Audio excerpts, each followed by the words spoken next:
Asante sana. Kwanza ninapenda kuchukua fursa hii kuwashukuru waheshimiwa wabunge, Mheshimiwa Spika, waheshimiwa wabunge pamoja na wafanyakazi wote wa Wizara ya Uchukuzi kwa kutupishia bajeti ambayo ina takriban tutatumia shilingi trilioni 2.7 kwa ajili ya kuboresha na ujenzi wa miundombinu ya kisasa ya uchukuzi. Kama tunavyojua, sekta ya uchukuzi ni sekta muhimu sana katika ujenzi na maendeleo ya nchi yetu. Katika bajeti ya leo kuna maeneo mbalimbali au vipaumbele mbalimbali tumevizungumza. Kipaumbele cha kwanza kabisa, tunaendelea na ujenzi wa reli ya kisasa SGR ambayo tumefanya awamu ya kwanza, ya pili, na huduma inatoa kutoka Dar es Salaam mpaka Dodoma. Awamu ya tatu ama kipande cha tatu kutoka Tabora, kutoka Makutopora mpaka Tabora, halafu Tabora Isaka inaendelea vizuri, na kama nilivyosema kwenye budget, sasa tuna shilingi karibuni trilioni 3.36 kwa ajili ya ujenzi huo. Sasa kipande hicho kitaenda kwa kasi sana, na kwa upande wa kipande cha kutoka Isaka Mwanza tuna mkandarasi inaenda vizuri. Kipande cha kutoka Tabora Kigoma tunaenda vizuri. Uvinza Musongati tunaenda vizuri. Kwa ufupi, SGR sasa inaenda vizuri. Kwa upande wa bandari, kama mnavyoona, bandari tumefanya mabadiliko makubwa na matokeo yake yanaonekana. Leo makusanyo ya bandari yameongezeka kutoka bilioni 896.95 mwaka 2021 mpaka kufikia trilioni 1.2.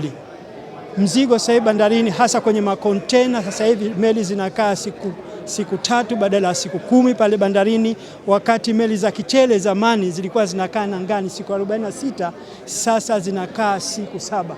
Haya ni kutoka mabadiliko makubwa ambayo yamefanywa kupitia private sector.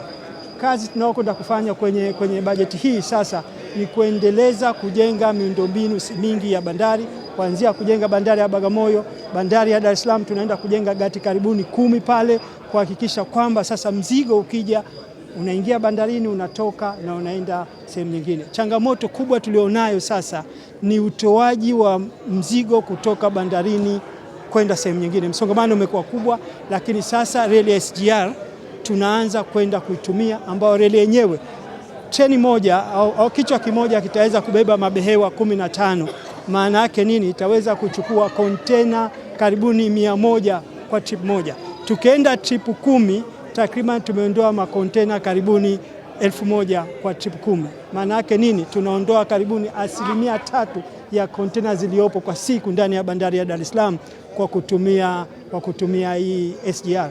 Hilo lilikuwa la pili. La tatu ni kwenye kuboresha viwanja vya ndege vya Mwanza pamoja na Serengeti. Kama mnavyojua, kiwanja cha ndege cha Serengeti ni kiwanja cha ndege muhimu sana.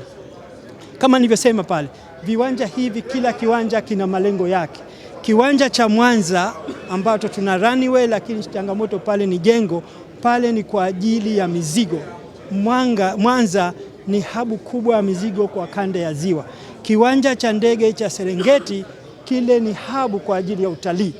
Ni viwanja viwili tofauti, na tunaamini kama tutaweza kuviboresha ama na kuvijenga vizuri, kutatokea mabadiliko makubwa sana kwa sekta ya utalii pamoja na sekta ya usafirishaji mizigo katika kanda ya Ziwa.